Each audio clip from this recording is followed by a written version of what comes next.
Now we're moving on to another story, and we're talking about Fameye. Fameye is not happy about the Telecel Ghana Music Awards, considering his writing and all his contributions to the success of Ghana music industry, specifically his genre of music.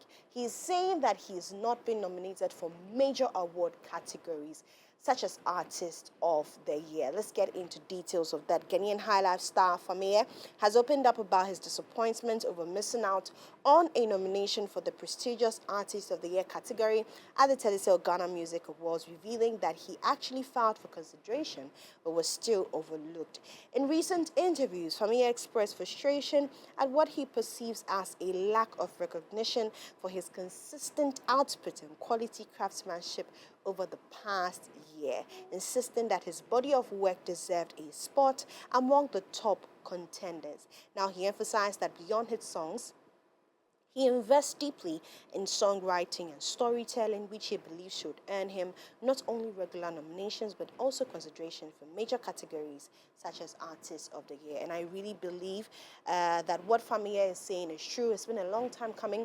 He has produced and written big songs, and also his songs for himself that have gone really far. His hits are just, unexplainable. And at this time, if Fameye is not being considered into an award scheme, I don't know what the award scheme is doing.